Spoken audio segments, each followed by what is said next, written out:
Good morning, my dear student. Today we will discuss your class 8 SST chapter 12 in old book and in new book chapter 10 in history portion. Dear student, as you know that your last chapter that is very important. Why? Because in this chapter we are discussing about that India after independence and the which type of changes that was introduced. Dear student, you should never forget that the uh, vast changes that was introduced after independence. After 1947, India free from Britishers. But the major problem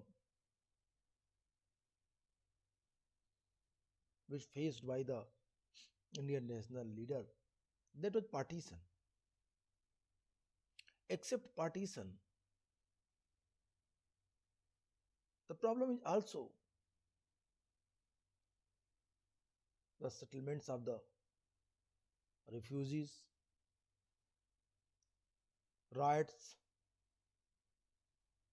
and how can India would be developed,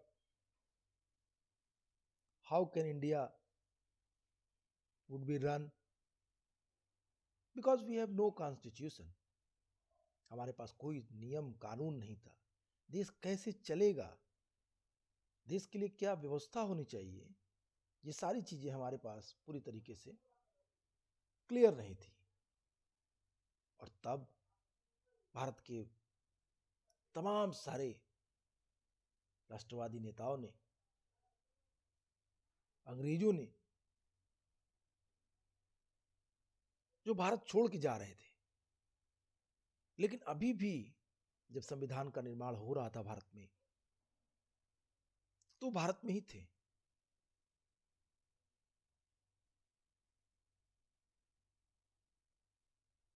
अंग्रेजों ने cabinet mission plan के तहत भारत में एक संविधान निर्मात्री सभा, constituent assembly की गठन की बात की, और भारत के लोगों ने से बनी ये संविधान निर्मात्री सभा ने संविधान बनाने का काम शुरू किया. 2 साल 11 महीने 18 दिन का समय लगा. दिसंबर 1946 टू नवंबर 1949 300 से ज्यादा बैठकें हुई. Series of meetings that was conducted when our constitution was framing. Without any hesitations, we have to understand about that the problem of the senior leader of the Constituent Assembly. More than 300 members, they were part of the Constituent Assembly.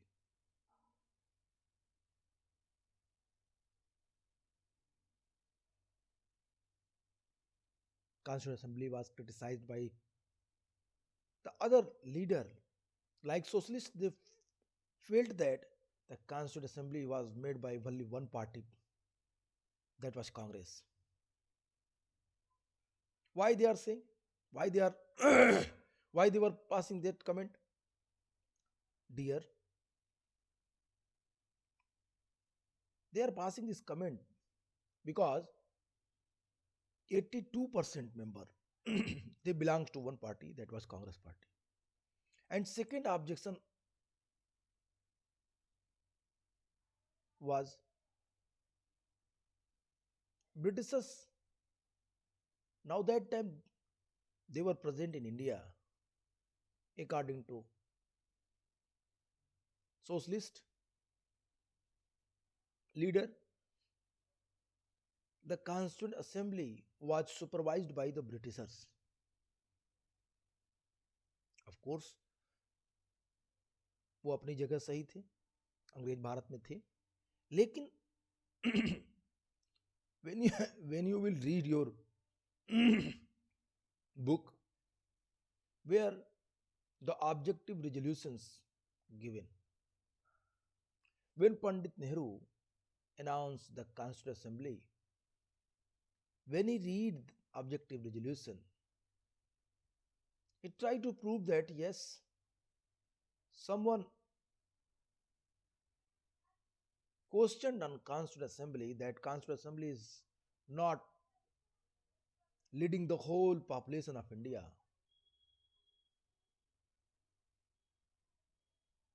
Congress party, only one party, their member is Congress party's member is Constituent Assembly member. And just we are copying. हम copy कर रहे हैं विभिन्न देशों के संविधानों का, लेकिन वास्तव में ऐसा नहीं था। जब पंडित जवाहरलाल नेहरू फ्रेमिंग कॉन्स्टिट्यूशन से बात कर रहे थे तो उन्होंने इन चीजों के बारे में स्पष्ट रूप से बताया, उन्होंने कहा यद्यपि जो आरोप हमारे ऊपर लगाए जा रहे हैं कि भारतीय संविधान सभा में 82% कांग्रेस के मेंबर हैं, लेकिन इन लोगों को ये नहीं भूलना चाहिए कि कांग्रेस के जो मेंबर 82% हैं, ये लोग अलग अलग ग्रुप से हैं, अलग अलग धर्मों से हैं, उनकी अपनी अलग अलग डिमांड्स हैं। व्हाट पंडित नेहरू से, पंडित नेहरू जो कह रहे थे क्या वो सही था, और वो सही था तो कितना सही था? अगर इन चीजों की अगर आप समालोचनात्मक व्याख्या करें, if you criticise the statement of Pandit Nehru that what they are saying, what they were saying in the constituent assembly during 1946-47, that was how much truth and how much गलत था। अगर आप इसको देखें तो पंडित नेहरू की ये बात सही थी। 82% कांग्रेस मेंबर में विभिन्न वर्गों के लोग थे, विभिन्न धर्मों के लोग थे, मेल और फीमेल थी, 15 मेंबर्स फीमेल्स थी, डिप्रेस्ड क्लास के लोग थे, SC/ST के लोग थे, अपर क्लास के लोग थे, एक्सट्रीमिस्ट थे, नेशनलिस्ट थे, सोशलिस्ट थे, सभी वर्गों के लोग इसमें सम्मिलित थे और सबने अपने अपने लोगों के हितों के लिए मांग कॉन्स्टिट्यूएंट असेंबली में की। That is the very important things which you have to understand. My dear student, Pandit Nehru ने ऑब्जेक्टिव रेजोल्यूशन में कहा था कि हम सिर्फ कॉपी नहीं करने जा रहे हैं। Now that time in our India, our Hindustan, that was newborn country, we have a lot of problem, we have to solve it, and without cooperation we cannot do. हम नहीं कर सकते इसको। और जब संविधान मातृ सभा ने इसके लिए काम किया, संविधान बनाने का प्रयास किया, तो तमाम सारी बातें खुल के सामने आई और हमारे संविधान की सबसे महत्वपूर्ण विशेषता थी, the important feature of our Indian constitution, that was first in your book only 3 features explained by author. First feature, that was adult franchises. My dear student, Pandit Nehru clearly explained that we are going to give the adult franchises for all the citizen of India if he cross the 21-year-old. This system, this type of arrangement given only our Indian people. He compared that facility, I mean to say that adult franchises. Pandit Nehru ने कहा कि जो हम वयस्क मताधिकार, adult voting rights दे रहे हैं, adult franchises देने की बात करें, वो अगर हमसे 150 साल पहले 150 ईयर्स लेटर एक पावरफुल कंट्री जो स्वतंत्र हुई जिसका नाम यूएसए है, वहाँ पे लोगों को तुरंत नहीं दिया गया। वहाँ के लोगों को स्टेप बाय स्टेप इस फैसिलिटीज का लाभ दिया गया। उन्होंने फ्रांस से तुलना की, उन्होंने 1789 के फ्रेंच रेवोल्यूशन की बात की और तीन ideal word, right to equality, right to fraternity या राइट टू लिबर्टी की बात की। उन्होंने कहा फ्रांस में भी वोटिंग राइट्स देते समय डिस्क्रिमिनेशन हुआ। विमेन्स को तो वोटिंग राइट्स भारत की स्वतंत्रता के बाद दिया गया। 1949 में फ्रांस में विमेन्स को वोटिंग राइट्स मिले। तो इसीलिए पंडित नेहरू कहते हैं कि हम अपने देश में सभी को वोटिंग राइट्स देने जा रहे हैं। Because according to Indian constitution, everyone equal before law and everyone have right to enjoy the equal rights. I hope you are getting what I am telling you. आप समझ रहे होंगे मैं क्या कह रहा हूं। तो ये जो सबसे महत्वपूर्ण बात थी वोटिंग राइट्स की, ये जो सबसे महत्वपूर्ण बात थी भारतीय स्वतंत्रता के बाद भारतीय नागरिकों को मताधिकार का अधिकार देने का, संविधान सभा ने सभी को दिया। दूसरा पॉइंट था जिस पे हम लोगों ने बातें की थी, अगर आपको याद होगा तो मैंने कहा था protect the minorities right because our constitution gives us the special provision for the minorities, equality before law.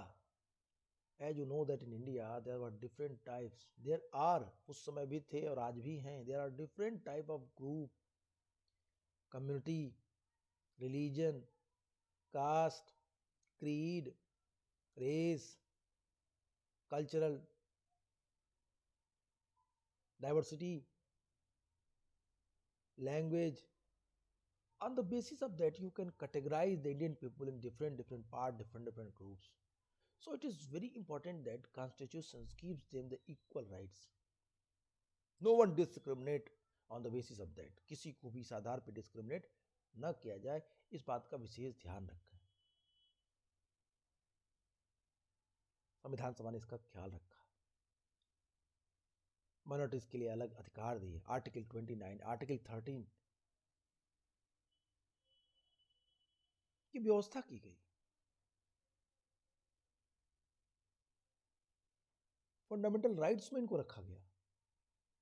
अब no one have right to encourage the rights of minorities, rights of the depressed class and rights of the common people of India. उन्हें अधिकार दिया गया अपने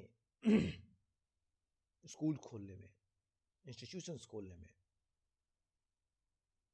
अपनी संस्कृति के प्रचार और प्रसार करने की छूट दी गई उन्हें।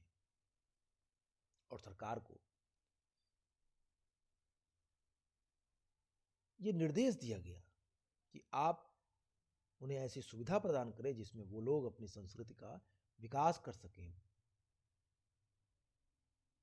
और थर्ड बात मैंने की थी, अगर आपको याद होगा, चलिए आप बताइए कि हमने थर्ड बातें क्या की थी। इवन ये रिवीजन क्लास में तीसरा पार्ट है जब हम लोग इसके बारे में बात कर रहे हैं। थर्ड पार्ट क्या थी बताइए आप लोग। Don't know? Okay, let me explain. The reservation system. Actually, in India, the depressed class people, they lived in a huge amount and they were exploited by the upper class people. The Constituent Assembly member who asked for the right, the special provision for the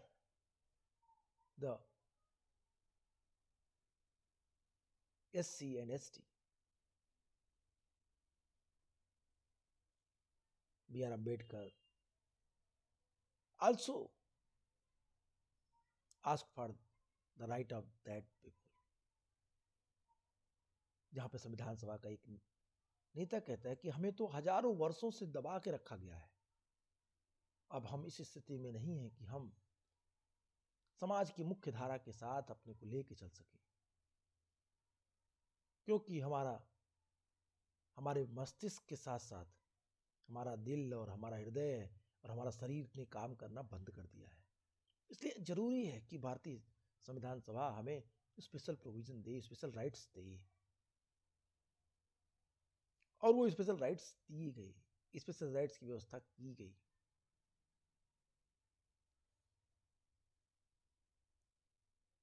reservation इन लोगों को प्रदान किया गया। ये थी adult franchises की बात। इन चीजों के बारे में हम लोगों ने पढ़ा।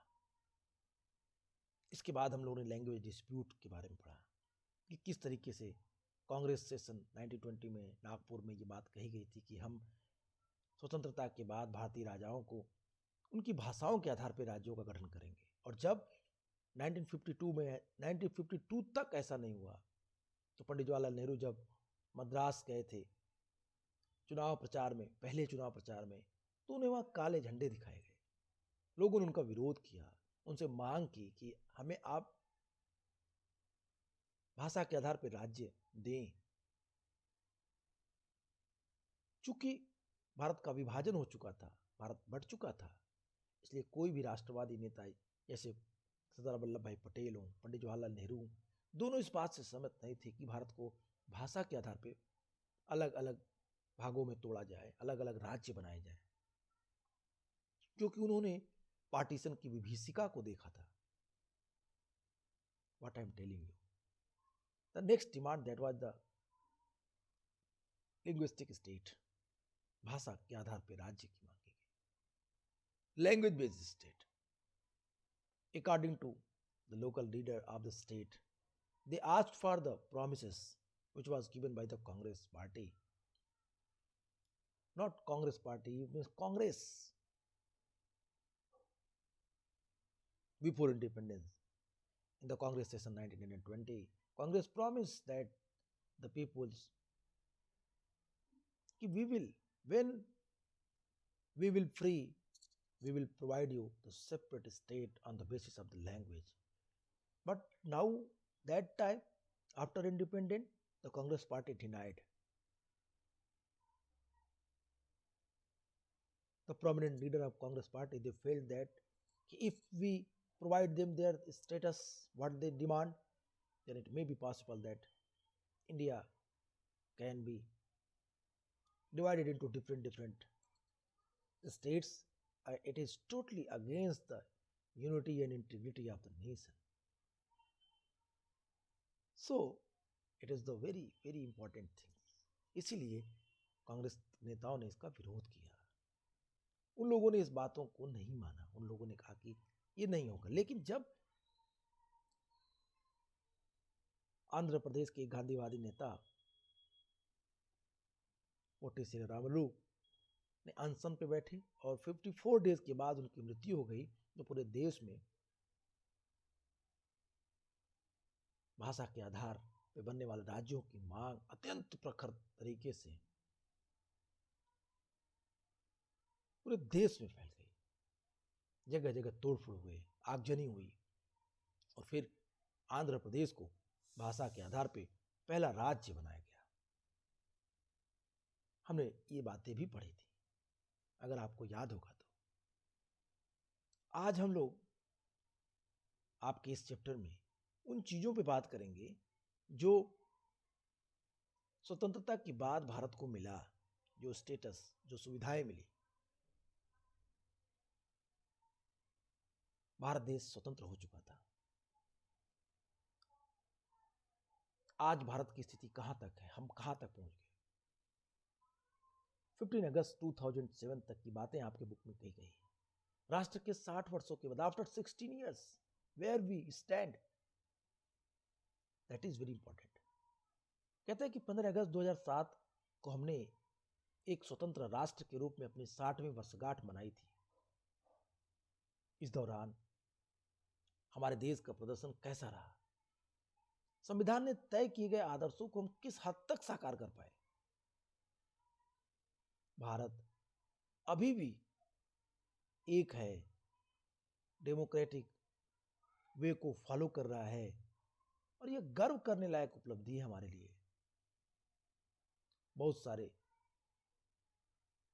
फॉरेनर्स जो पर्यवेक्षक थे, जिन्होंने देखा, ऑब्जर्वर के रूप में जिन्होंने देखा, उनका मानना था कि भारत एक देश के रूप में ज़्यादा समय तक टिक नहीं पाएगा, क्योंकि यहाँ पे डिफरेंट डिफरेंट कम्युनिटीज़ है, डिफरेंट डिफरेंट कास्ट है, डिफरेंट डिफरेंट कलर है, डिफरेंट डिफरेंट ड्रेस है, डिफरेंट डिफरेंट कस्टम्स है, डिफरेंट डिफरेंट ट्रेडिशंस हैं। मतलब कहने का सेंस ये है कि भारत भाषा के आधार पे भिन्न भिन्न है, रंग के आधार पे, नस्ल के आधार पे, धर्म के आधार पे, जाति के आधार पे भारत में तमाम सारी विभिन्नताएं हैं। और इस आधार पे अगर हम देखें तो भारत एक लोकतांत्रिक ढांचे में ज़्यादा दिन तक नहीं रह सकता, ऐसी मानना थी जो फॉरेन ऑब्जर्वर थे, जो विदेशी पर्यवेक्षक थे। उन्हें लगता था कि भारत में प्रत्येक क्षेत्र या भाषाई समूह अपने अलग अलग राष्ट्र की मांग करेगा और उसके टुकड़े टुकड़े हो जाएंगे। कुछ विशेषज्ञों को लगता था कि भारत सैनिक शासन के कब्जे में आ जाएगा, परंतु ये सारी आशंकाएं निर्मूल साबित हुई। आजादी से अब तक 13 वर्ष, आजादी से अब तक भारत में कितने आम चुनाव हो चुके? इलेक्शंस 13, 14, 15, अभी 15 इलेक्शन हो चुके।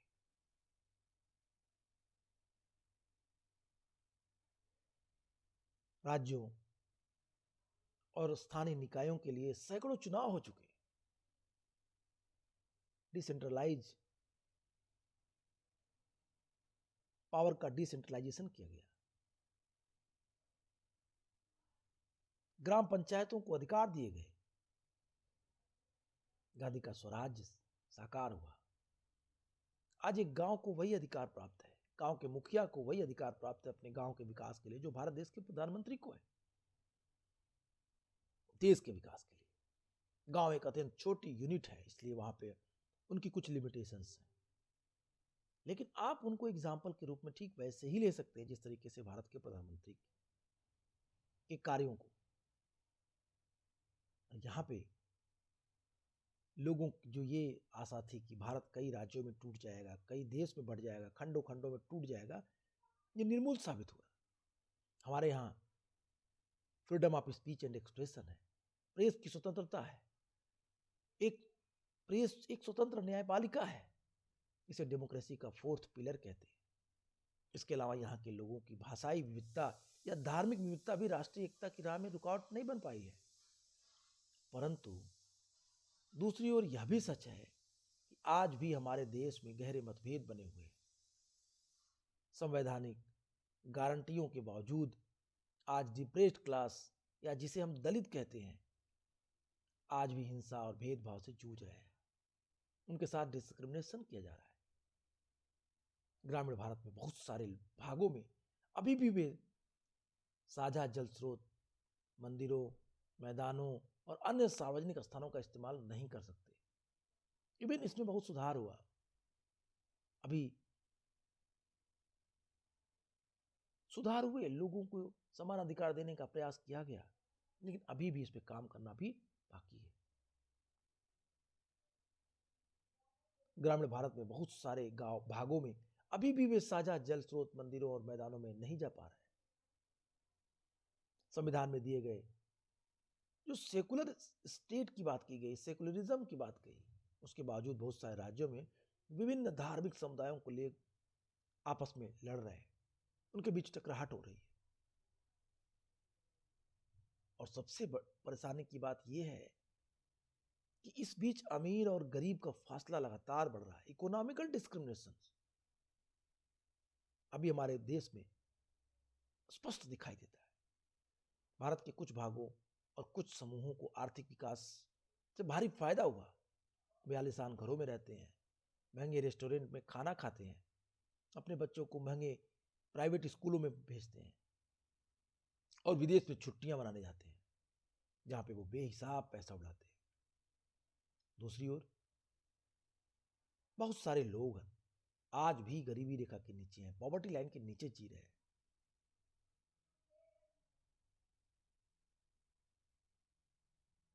शहर में इतने स्लम्स हैं, बंजर देहात में रहने वाले ऐसे बहुत सारे लोग हैं जो अपने बच्चे को स्कूल तक नहीं भेज पाते, उनके पास मेडिकल फैसिलिटीज नहीं है।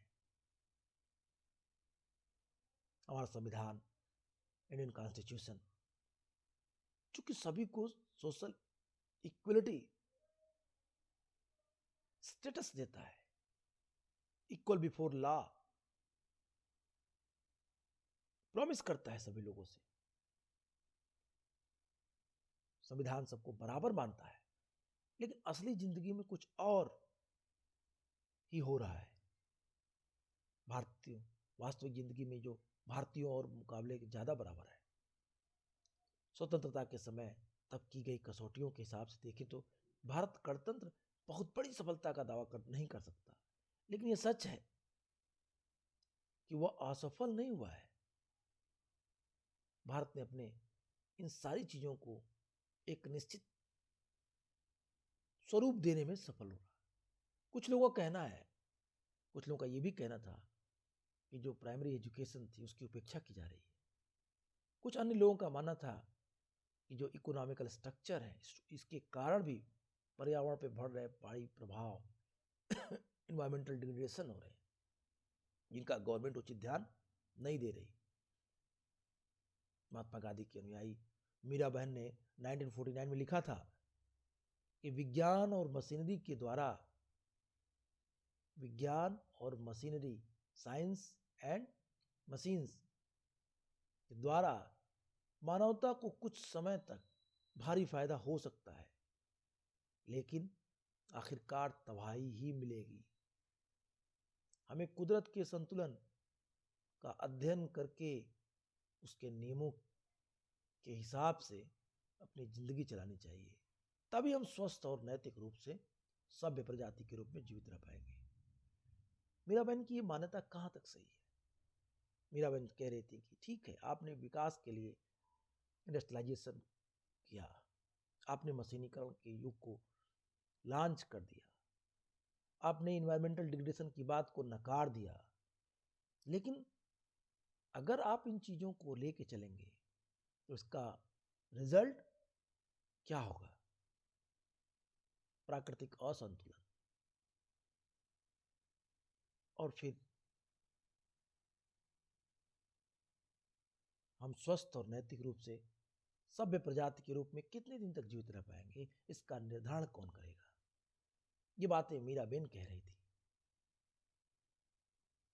पंचवर्षीय योजनाएं शुरू हुई भारत में, और इन पंचवर्षीय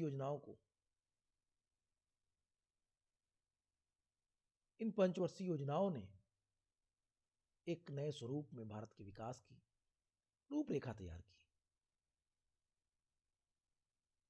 5 इयर्स प्लानिंग भारत और भारतीयों को गरीबी से मुक्त कराने का आधुनिक तकनीकी एवं औद्योगिक आधार निर्मित करना नए भारत का बड़ा लक्ष्य था।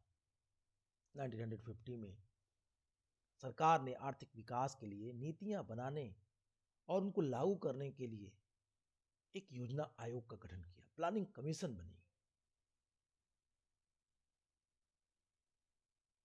1950 में यह प्लानिंग कमीशन बनी। अभी तो वर्तमान में नीति आयोग, भारत के प्रधानमंत्री श्री नरेंद्र मोदी जी ने अपने पुराने कार्यकाल में नीति आयोग, योजना आयोग को हटा करके नीति आयोग का गठन कर दिया, लेकिन 1950 में प्लानिंग कमीशन बनाया गया। इस बारे में ज्यादातर सहमत थी कि भारत मिश्रित अर्थव्यवस्था, मिक्स इकोनॉमी के आधार पर चले। वह राज्य प्राइवेट प्रॉपर्टी और पब्लिक प्रॉपर्टी दोनों के क्षेत्र में, पब्लिक सेक्टर और प्राइवेट सेक्टर दोनों ही उत्पादन बढ़ाने और रोजगार पैदा करने में महत्वपूर्ण और परस्पर पूरक भूमिका अदा करेंगे, ऐसी बात को लेकर के चला गया। किस क्षेत्र की क्या भूमिका होगी, अर्थात कौन से उद्योग सरकार और कौन सा उद्योग बाजार द्वारा यानी निजी उद्योगपतियों द्वारा लगाए जाएंगे, विभिन्न क्षेत्रों और राज्यों के बीच किस तरह से संतुलन बनाया जाएगा, इन सबको परिभाषित करना योजना आयोग का काम था। 1956 में दूसरी पंचवर्षीय योजना तैयार की गई और इस योजना से इस्पात जैसे भारी उद्योगों और विशाल बांध परियोजनाओं आदि पर सबसे ज़्यादा जोर दिया गया। ये काम सरकारी नियंत्रण के अंतर्गत रखे गए। भारी उद्योगों पर यह जोर और अर्थव्यवस्था की राज्य नियंत्रण की कोशिशें अगले कुछ दशक तक आर्थिक नीति के प्रभावित करती रही। इस पद्धति के बहुत सारे समर्थक तो थे ही, कुछ मुखर विरोधी भी थे इसके। कुछ लोगों को लगता था कि इस प्रणाली में खेती पर पर्याप्त जोर नहीं दिया जा रहा है, खेती को इग्नोर किया जा रहा है। और ये बात मानने वाले लोग भी कम नहीं थे भारत में, इनकी संख्या बहुत ज़्यादा थी और लोगों ने उस प्लानिंग कमीशन की आलोचना भी कर डाली। लेकिन कुछ भी हो, बहरहाल एक नई डेवलपमेंट के लिए स्ट्रक्चर डेवलप किया जा रहा था, विकास किया जा रहा था। तो ये था हमारे भारत की स्वतंत्रता, संविधान निर्माण के बाद की अवस्था और धीरे धीरे एक निश्चित युग में पहुंचने की बात। तो आप, आई होप आप इस बारे में समझ गए होंगे। तो आज के लिए इतना ही। Good bye and take care.